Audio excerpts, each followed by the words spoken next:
Damos la más cordial bienvenida a esta su casa, la Iglesia Bautista Vida Nueva Neza.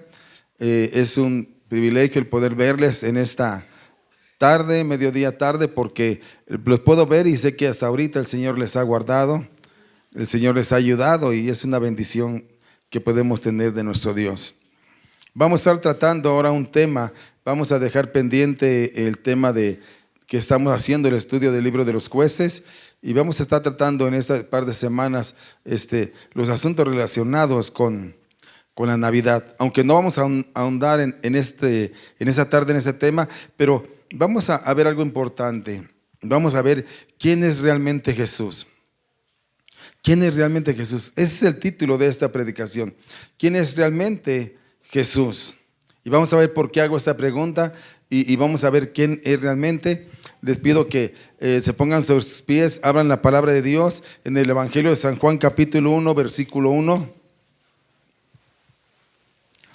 No sin antes agradecer a aquellos que nos visitan por primera vez, que están aquí, les damos la más cordial bienvenida. Siéntanse en su casa, en la casa de Dios. Y vamos a abrir la palabra de Dios en el Evangelio de Juan, capítulo 1 y versículo 1.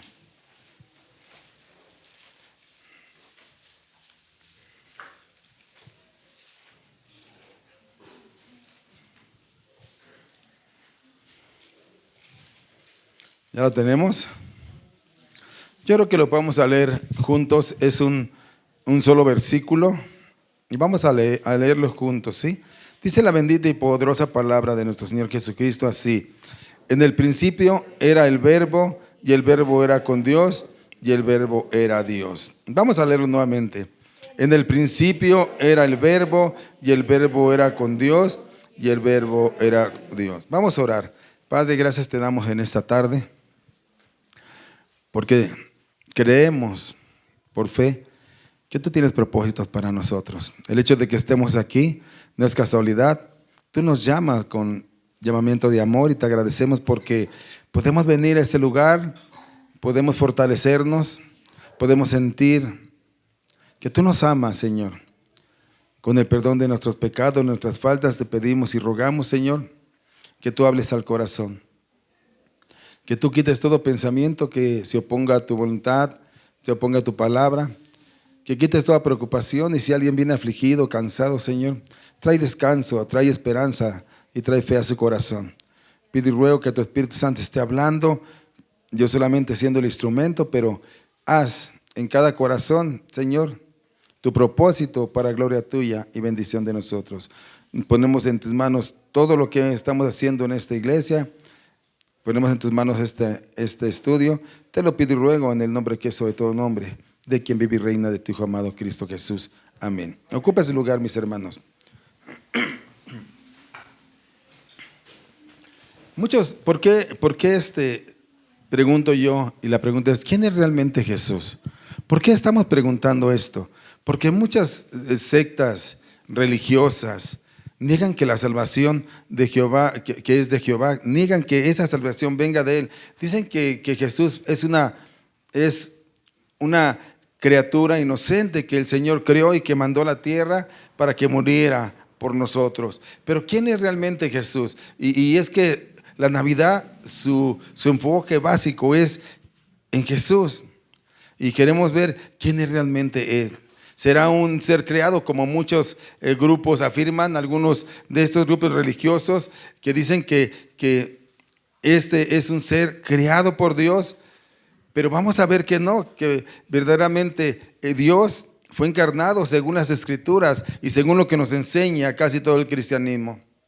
Ya que la identidad de Jesús es muy crucial. ¿Para qué? Para que no afecten nuestras creencias, para que nosotros tengamos fe y una buena relación con Dios. Es crucial saber quién es Jesús y qué hace Jesús. Algunos grupos, algunas sectas distorsionan este concepto de Jesús basado en la interpretación de la Escritura que ellos han formado y han hecho para sus propósitos personales. Argumentan que Jesús es un ser creado, inferior al Padre. Muchos dicen que es inferior al Padre, y esta perspectiva no solamente altera la naturaleza divina de Jesús, sino también impacta de una manera en la que se percibe su rol de salvación y adoración cristiana. Esto puede impactarnos mucho. Algunos grupos, y voy a mencionar uno, como los Testigos de Jehová, sostienen que es el arcángel Miguel, y que antes de venir a la tierra fue creado por Dios como un ser espiritual, y según ellos Jesús es el primogénito de toda creación, lo que implica que tuvo un comienzo y por tanto tiene un final, no tiene vida eterna. Eso es lo que ellos dicen. Pero esta doctrina choca con el cristianismo ortodoxo, que está basado en las Escrituras y que han sido cuidadosamente y fielmente interpretadas y estudiadas, donde afirma que Jesús es eterno, consustacional con el Padre y digno de adoración. En el cristianismo, la eternidad y divinidad de Jesús están fundamentados en varios pasajes bíblicos que podemos ver y mencionar, pero tenemos que darle la interpretación que ellos tienen. Por ejemplo, en este versículo que acabamos de leer en este pasaje, dice que en el principio era el verbo, y el verbo era Dios, y el verbo era con Dios, y el verbo era Dios. Aquí está hablando precisamente de Jesús. Este versículo es un pilar de la doctrina básica, donde sostiene que la Trinidad es Dios mismo, Dios Padre, Dios Hijo y Dios Espíritu Santo. Y también lo podemos ver en el Evangelio de San Juan, si lo pone por favor, San Juan capítulo 8, versículo 58.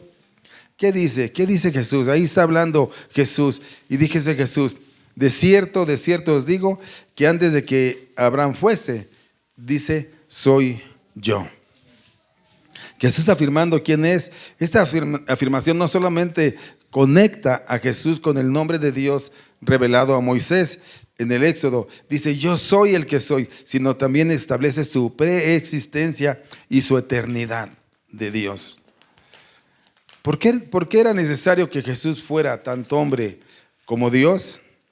Déjame decirte que yo estuve viendo algunas enseñanzas y me llamó mucho la atención una enseñanza del pastor Paul Washer, y hice un extracto y de ahí formé esta enseñanza que vamos a ver. Más que una predicación, es una enseñanza de conocimiento para que nosotros podamos tener y saber por qué celebramos la Navidad, pero en base a qué y quién es Jesús. ¿Por qué es necesario que Jesús fuera tanto hombre como Dios? Contrastando esa enseñanza con la enseñanza de algunos grupos como los Testigos de Jehová, el pastor Paul Washer enseña que para morir por nuestros pecados, Cristo tuvo que ser hombre. Y eso lo sabemos, tú y yo lo sabemos. ¿Por qué? Porque la sangre de los cabríos y de los toros ya no podía satisfacer la justicia de Dios, y el que tenía que morir tenía que ser hombre. El hombre cayó en el huerto de Edén y merecía morir, y solamente un hombre podía morir por otro hombre. Y Cristo tenía que ser hombre, pero a la vez tenía que ser Dios. ¿Por qué tenía que ser Dios? Esa es la pregunta. ¿Por qué tenía que ser Dios? Algunos dicen que la razón por la cual Cristo murió es porque no había ningún hombre perfecto para morir por el hombre. Pero déjame decirte algo muy claro. Un hombre perfecto, solamente hombre, no podía haber muerto por nosotros. No habría sido suficiente que Él como hombre diera su vida por nosotros, porque muchas veces se nos es fácil decir, yo puedo tener la muerte de Cristo Jesús y lo puedo hacer y no hay problema. Pero no solamente se trata de que uno sea hombre y en esa carnalidad pueda uno morir, porque no es suficiente. Cristo tenía que ser hombre y morir como hombre, y tenía que ser a la vez Dios, y algunas razones vamos a estar viendo en este pasaje. Por ejemplo, ¿qué dice Jonás? ¿Qué dice Jonás? Jonás dice, no lo vamos a buscar, la salvación es ¿de quién? De Jehová. Es lo que dice. Esta es la razón por la cual la doctrina de los testigos de Jehová es bien torcida y bien horrible. Y ahorita voy a explicar por qué. Y no nada más de ellos, de muchos grupos. Porque ellos niegan la verdad que la salvación es de Jehová. Ellos dicen básicamente que Dios creó una criatura inocente, que la mandó a morir por nosotros, pero la Biblia dice que la salvación es ¿de quién? De Jehová. Y el Salvador no solamente tiene que ser hombre, tiene que ser Dios. Y esto puede ser respaldado por Colosenses capítulo 1, versículo 15 al 17. A veces a estos grupos se les olvida leer y profundizar en la Escritura. Colosenses 1, 15 al 17 dice así: aquí está hablando de nuestro Señor Jesucristo, aquí está hablando de Jesús. Dice, Él es la imagen del Dios invisible, el primogénito de toda creación. Subraye primogénito de toda la creación, porque es donde tergiversan muchos este pasaje. El primogénito de toda creación, porque en Él fueron creadas todas las cosas, las que hay en el cielo, las que hay en la tierra, visibles e invisibles, sean tronos, sean dominios, sean principados, sean potestades. Todo fue creado por medio de Él y para Él. Y Él es antes que todas las cosas, y todas las cosas en Él subsisten. Si bien algunos grupos religiosos o sectarios interpretan el primogénito como el primer creado, el contexto del pasaje enfatiza, yo lo escúchalo bien, enfatiza la preeminencia de Cristo sobre toda la creación, no su origen como ser creado, sino su preeminencia de toda la creación. Si Jesús fuera simplemente un ser creado, entonces su sacrificio no tendría en la cruz el valor redentor absoluto que el cristiano le atribuye. Si Jesús no hubiera sido realmente eso que Él decía, entonces realmente no tendría un valor redentor. La identidad de Jesús es uno de los pilares fundamentales en el cristianismo, y nuestras creencias al respecto no solo definen nuestra fe, lo que tú y yo creemos y pensamos, sino también nuestra relación con Dios. Ahora, si Jesús no es quien dice ser, entonces tendríamos nosotros un serio problema, no un serio, un grande problema. ¿Por qué? Porque entonces no existiría ningún Salvador. No existiría ningún Salvador, porque entonces no hay nadie absolutamente a través de la historia que se pueda equiparar con Jesús o ser igual que Jesús. Imagínense, si no tuviéramos ese Redentor, nuestra fe sería vana. Nuestra fe no serviría de nada. Lo que Jesús clamaba y decía era necesario para el conocimiento de que Él venía a proveer la salvación del hombre. ¿Por qué es necesario que Cristo se hiciera hombre siendo Dios? Y bien, les voy a dar una respuesta. Porque Dios ha sido ofendido. Dios ha sido ofendido por causa del pecado del hombre. Por causa del pecado del hombre. Y es infinitamente justo, de manera que Dios tiene obligatoriamente el juzgar el pecado y el castigar el pecado. Dios va a juzgar y a castigar el pecado. Dios es justo y dará a cada uno lo que merece. Y eso nos debe de llenar de temor, de que un día Dios, en su justicia, va a juzgar y va a castigar el pecado. El problema es que Dios también es amor. Y no digo problema para Dios, porque Él es sabio. Él quiere salvar a las criaturas que Él hizo, pero Dios no puede hacer eso pues pasando por alto su justicia, porque muchas veces nos dicen y nos enseñan que Dios es amor, que Dios nos ama y nos quiere y nos cuida, sí, pero se les olvida la esencia de ese amor, que es la justicia de Dios. Dios también es justo. Dios en su justicia perfecta tiene que castigar al hombre. Dios en su amor quiere proveer salvación. ¿Cómo Él puede proveer salvación en su amor sin pasar por alto su justicia? ¿Cómo lo puede hacer? Porque Él tiene que hacer justicia y castigar al hombre, darle merecido. Pero entonces, ¿cómo puede mostrar su amor?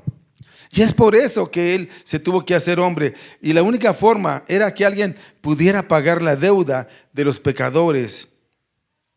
Él quería salvar a la raza humana, porque tendría que pagar la deuda del hombre y tenía que morir en una cruz. La palabra dice que la paga del pecado es muerte. La paga del pecado es muerte.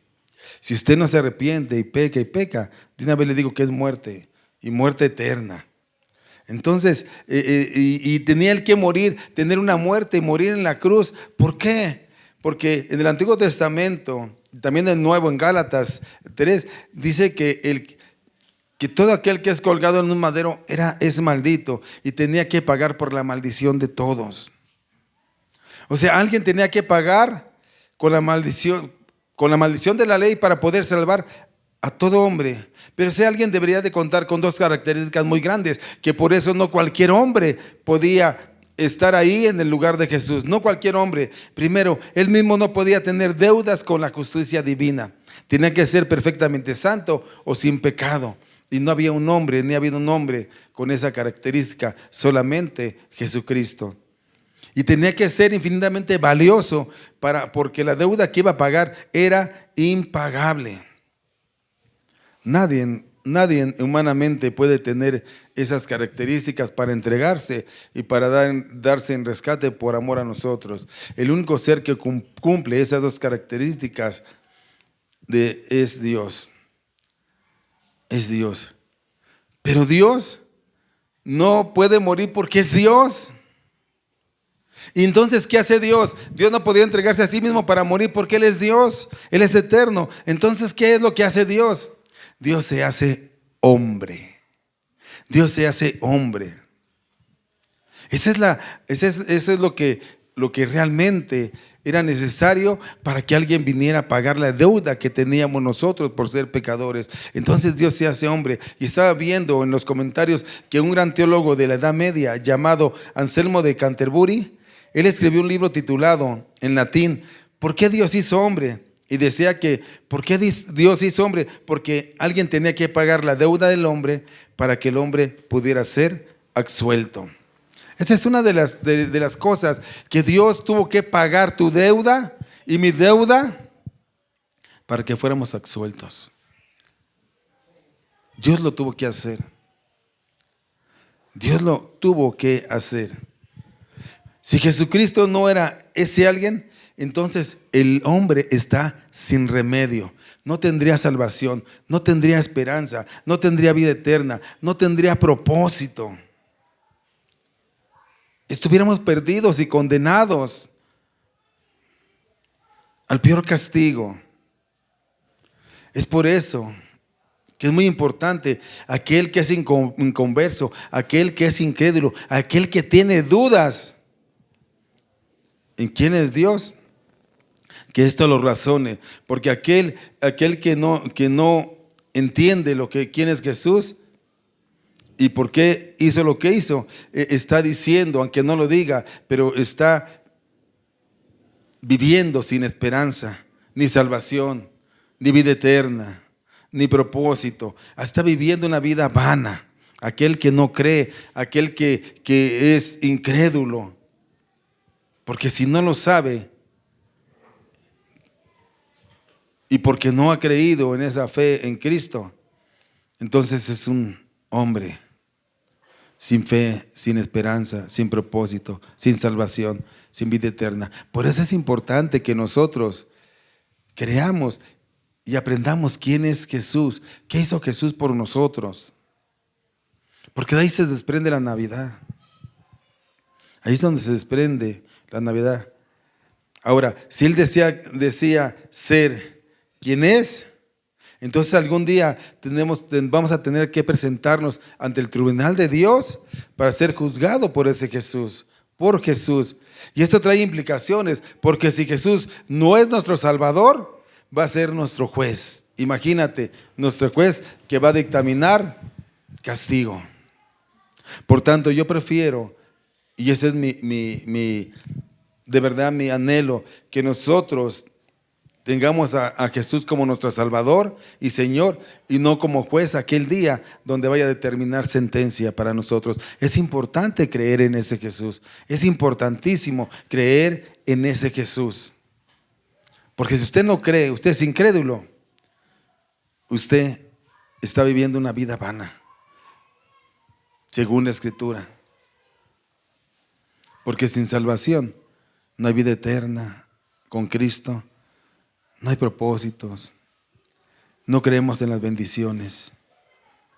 ¿Por qué estoy hablando de esto? ¿Por qué estoy hablando de quién es Jesús? ¿Qué hizo Jesús? ¿Por qué estoy hablando? Porque se acerca la fecha de Navidad. Y no voy a andar en el tema o profundizar en el tema, si debemos o no debemos celebrarlo, en la libertad cristiana que tenemos. No va a ser el énfasis en esta tarde. Lo vamos a estar viendo a través en estas semanas. Vamos a estar viendo si nosotros celebramos, no celebramos, por qué sí, por qué no, nosotros hasta dónde nos da la libertad cristiana, dónde no, y eso es lo que vamos a ver. Sino que ahora vamos a profundizar un poquito más en lo que estoy hablando, un poquito en el motivo de la Navidad. Realmente, ¿quién es el motivo de la Navidad? Y voy a hablar de algo que usualmente no se predica, de verdad no se predica, que usualmente no oirás cuando se hable de la Navidad o de qué es lo que realmente se trata en la Navidad. Y fíjate, contrastando con lo que pensamos, yo veía y estudiaba esto y decía, la Navidad, y es la ira de Dios. Wow, pastor, ¿cómo se atreve a decir que la Navidad es la ira de Dios? Vamos a ponerlo en contexto. Vamos a ver unos pasajes y yo espero que cuando acabemos tú digas, Señor, gracias por ese sacrificio que tú has hecho por mí. Vamos a Marcos 4, 35 al 37.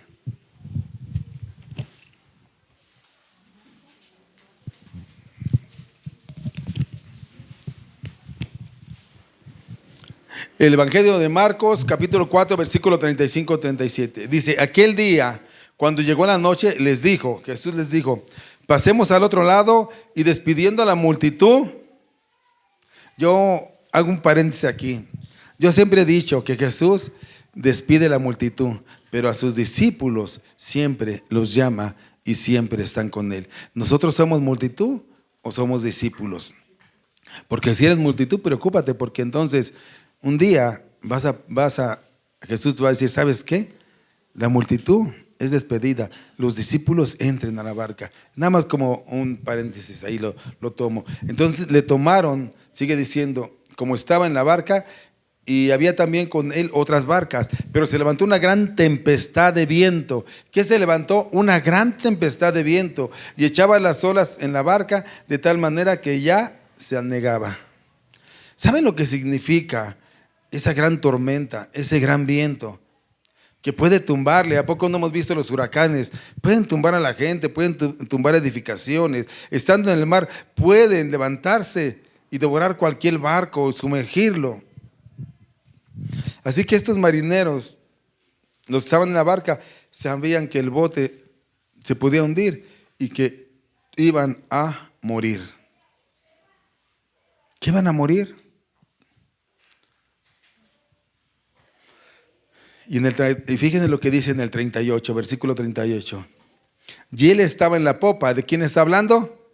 De Jesús. ¿Y qué estaba haciendo? Durmiendo sobre un cabezal. En medio de la tragedia, en medio de la tormenta, ¿qué está haciendo Jesús? Durmiendo en un cabezal.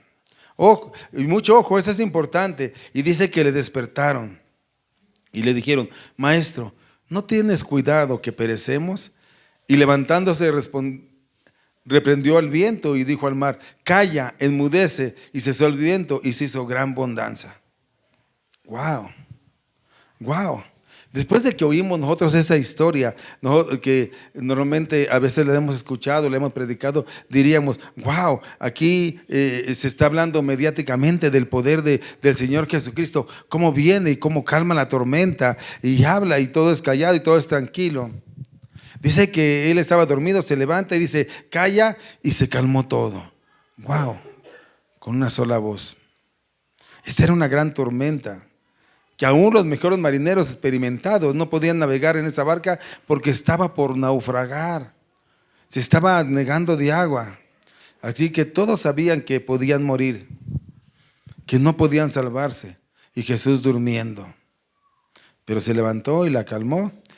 Y todos dicen que esa historia es sobre el poder de Jesucristo sobre la naturaleza. Déjame decirte, sí es eso, pero hay algo más profundo en eso, que es lo que quiero llevarlos ahorita. Eso está bien, pero no es lo más importante de esta historia. Vamos a ver otra historia para que podamos enlazar lo que quiero mostrarles. Jonás 1:3. Muchos sabemos la historia de Jonás. Muchos sabemos esa historia, que él no quiere ser obediente a la voz, a la voluntad de Dios. ¿Por qué? Jonás Dios le había dicho, le había dado instrucción a Jonás de que hiciera algo y él no. ¿Qué fue lo que él hizo? Dice Jonás 1:3. Y Jonás se levantó para huir ¿de quién? De la presencia de Jehová a Tarsis. ¿Cuántos de nosotros a veces huimos cuando cuando Dios nos manda a hacer algo y nosotros no queremos tomar una responsabilidad y huimos, ¿no? Pero aquí dice que Jonás huyó a Tarsis y descendió a Jope y halló una nave que partía para Tarsis y pagando su pasaje, bueno, al menos pagó su pasaje, entró en ella para irse con ellos a Tarsis, lejos de la presencia de Dios. Hermanos, ¿cuántas veces hemos querido estar lejos de la presencia de Dios? Y me puede decir, no, yo no estoy lejos de la presencia de Dios, pero ¿sabes qué? A veces nos alejamos de Dios que ni cuenta nos damos que estamos lejos de Dios. Pero aquí hay un hombre huyendo de Dios, está desobedeciendo a Dios. Pero mire lo que dice el versículo 4. Wow, esto de verdad me dejó así. Pero Jehová hizo ¿qué? Levantar un gran viento en el mar. ¿Qué hizo Jehová? ¿Qué hizo Dios? Levantó un gran viento en el mar. Y hubo en el mar una tempestad tan grande que se pensó que se partía la nave. Wow, una nave grande, grande. Dice que Dios hizo una tempestad. Y yo digo que la lanzó al mar. ¿Quién la hizo? Dios. Dios la hizo. Dios fue el causante de esta tempestad. No ocurrió simplemente porque sí, no fue un hecho de la naturaleza porque estaba fuera de control. No. Ahora todos los marineros estaban sorprendidos porque ¿qué está pasando? ¿Qué está sucediendo? Y para resumir esa historia, ellos fueron donde estaba Jonás. ¿Y dónde lo encontraron a Jonás? Durmiendo. Wow, en la barca. ¿Cómo encontraron a Jesús en el pasaje anterior? Durmiendo. Y aquí Jonás está durmiendo en la barca y ellos le dicen, Jonás, ¿por qué está sucediendo esto? Estoy resumiendo esta gran tormenta. Y él les dice, porque yo estoy ¿en qué? Desobediencia contra Dios, en pecado. Yo estoy en desobediencia contra Dios. Y le preguntan, ¿qué podemos hacer para calmar esta tormenta? Y él les indica, y miren lo que hicieron, versículo 15. Y tomaron a Jonás y lo echaron al mar. ¿Y el mar qué pasó? Se aquietó. ¿Se aquietó de qué? De su ira, de su enojo, de su furor. Resumiendo, se dice que Dios envió una tormenta y que la tormenta estaba furiosa y la barca estaba a punto de quebrarse y nadie podía hacer nada. Y es que esa era una tormenta grande y esa tormenta era la ira de Dios. Esa tormenta era la ira de Dios. ¿Y por qué Dios estaba airado? Porque por nuestros pecados, furioso por la causa de nuestros pecados. Él estaba así. Él odia el pecado. ¿Y por qué Él odia el pecado? Porque Él es bueno, Él es santo, Él es amoroso. Y por causa de nuestros pecados viene la ira de Dios como una furiosa tempestad. Dios estaba mostrando ahí su ira, su enojo por lo que estaba pasando. Y no hay nada que nosotros podamos hacer para detener esa ira, nada para detenerla. Cuando esa furiosa tempestad vino a Jonás, dijo, tómeme y écheme al mar. ¿Y qué es lo que pasa? La tormenta se detuvo. Así que Jonás era un hombre culpable, lleno de pecados. Él dijo, si ustedes me toman y me arrojan al mar, entonces la tormenta se detendrá. Jesús no era un hombre culpable. Jesús fue un hombre inocente. Jesús nunca pecó y para poder detener la tormenta que iba a venir sobre ti y sobre mí por nuestros pecados. Y lo repito, Jesús no fue culpable. Jesús era inocente. Nunca pecó y para poder detener la tormenta que iba a venir, la tormenta de ira que iba a venir sobre ti y sobre mí por nuestros pecados, nosotros, y lo voy a decir así de una forma no literal sino ilustrativa, nosotros tenemos que arrojar al mar, nosotros no tenemos que arrojar al mar a Jesús, Él mismo se arrojó al mar. Es una ilustración. Él mismo se arrojó al mar. Cuando Jesús estaba en la cruz, imagínense que estamos en un bote y todos estamos atemorizados por la tormenta, por las grandes olas. El bote está por quebrarse, pero Jesús está dormido. ¿Y por qué está dormido? Porque Él no ha hecho nada, Él no ha pecado. Contra Él no era la ira. Él no tenía nada que ver. La ira está viniendo sobre nosotros, pecadores. Y está por romperse esa barca, por hundirse y por perecer. Jesús no hizo nada, Él nunca rompió la ley de Dios, nunca pecó, simplemente estaba durmiendo. ¿Por qué? Porque no había nada contra Él. Él era el perfecto Hijo de Dios. Él siempre obedecía y siempre obedeció. Piensa sobre eso un momentito.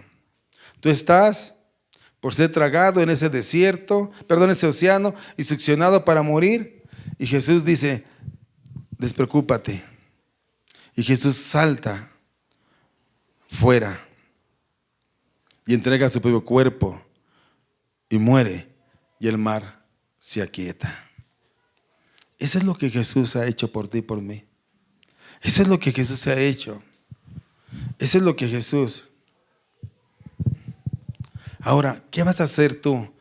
Ahora que sabes quién es Jesús, que sabes qué es lo que hizo por ti, que sabes que Él entregó su propio cuerpo por ti y por mí.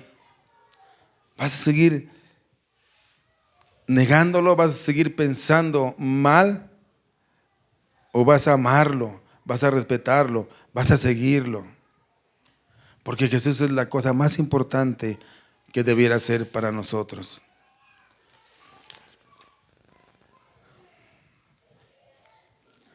Y date cuenta de esto. Tan solo en esta mañana, cuando nos paramos y venimos, hemos pecado. Y hemos pecado y la paga del pecado es muerte. Y no hay pecados grandes o chicos, el pecado es pecado. Entonces hemos pecado como para ir al infierno. Pero Jesús se lanza a sí mismo en ese océano. Él detuvo la ira de Dios que iba a venir sobre mí y sobre ti. Él entregó su vida. Aunque Él no merecía morir. Y de eso verdaderamente se trata la Navidad. Realmente es sobre ese bebé que nació en un pesebre, que creció, que vivió una vida sin pecado, que fue a la cruz y murió en tu lugar y en mi lugar. Ese gran rey que se lanzó a sí mismo al mar, aunque Él no merecía salvar a las personas que estaban en el bote, pero lo hizo por amor a ti y por amor a mí. Ese es Jesús. Ese es Jesús. Si tú no crees en Él, si tú no tienes fe en Él y tú no crees su palabra, déjame decirte que entonces estás en un problema, porque vas a vivir sin esperanza, sin propósito. Aunque tu mente te haga pensar otras cosas, así vas a vivir. Y voy a concluir con esta historia, una historia que escuchaba. Es una historia sobre un rey ruso y su esclavo, que ellos van en un trineo de perros y van a prisa. Entonces se encuentran con una jauría de lobos hambrientos, lobos grandes. De verdad, ¿quién ha visto un lobo? Los lobos son grandes, son temerosos esos lobos. Y entonces ellos están pues pasando rápidamente, pero se dan cuenta de que va a ser imposible. Va un rey y va su esclavo, y se dan cuenta de que va a ser imposible poder escaparse a esos lobos. Y entonces dicen, es imposible que escapemos. Entonces el esclavo quiere darle una oportunidad al rey, y entonces él se lanza para tratar de detener a estos lobos hambrientos, esta jauría, y el trineo sigue, y los lobos agarran, matan al esclavo y se comen al esclavo. ¡Wow! Y alguien dijo, esa es una imagen de la cruz. Esa es una imagen de la cruz. Y otro hombre dijo, no es una imagen de la cruz. ¿Por qué no es una imagen de la cruz? Porque si el rey hubiera sido el que se hubiera tirado el trineo para salvar a ese esclavo, entonces eso sí hubiera sido una imagen de la cruz. El rey aventándose para salvar al esclavo. Y eso es lo que Jesús hizo, entregando su vida por ti y por mí. Se aventó de ese trineo para salvar al hombre pecador, al hombre que ha creído en Él, al hombre que ha entregado su vida para que su siervo, su esclavo, nosotros pecadores, siervos y esclavos, pudiéramos tener vida y vida en abundancia. Ese es Jesús, ese es tu Jesús, mi Jesús. Por eso debemos amarle, por eso debemos honrarle, por eso debemos adorarle a Jesús, ser fidelignos a la persona de Jesús. Ese fue lo que Él hizo. Y ahí es donde empieza la Navidad realmente, sabiendo que Jesús un día, no importa el día, lo vamos a ver, vamos a estar viendo, no importa el día, sino el hecho de que ese Salvador un día llegó aquí. Y es por su gracia, es por su amor, por su misericordia, por el sacrificio. Ese rey entregando su vida para que nosotros esclavos tuviéramos vida y vida en abundancia. Es el rey en el que muchas sectas no creen que Él es el Hijo de Dios, que a veces han desvirtuado y acomodado sus Biblias para decir que no es, pero se olvida lo que dice Hebreos. Dice Hebreos, y del Hijo dice, y tu trono, oh Rey, lo reconoce Dios como Rey, porque Él es Rey, porque Él es Dios, y tu trono, oh Dios. Ese es el Rey en el que creemos, y ese es el personaje que vamos a estar hablando en este mes. Y yo doy gracias a Dios porque el Señor es bueno con nosotros, y entonces debemos que atesorar, aquilatar ese sacrificio que Él ha hecho por nosotros. Nosotros merecíamos todo el castigo, toda la ira de Dios, pero todo eso fue a caer en la persona de Jesús. ¿Quién es Jesús? Nuestro Salvador. ¿Quién es Jesús? El Hijo de Dios. ¿Quién es Jesús? El Verbo que se hizo carne, para gloria de Dios y bendición de nosotros. Que el Señor les bendiga, mis hermanos.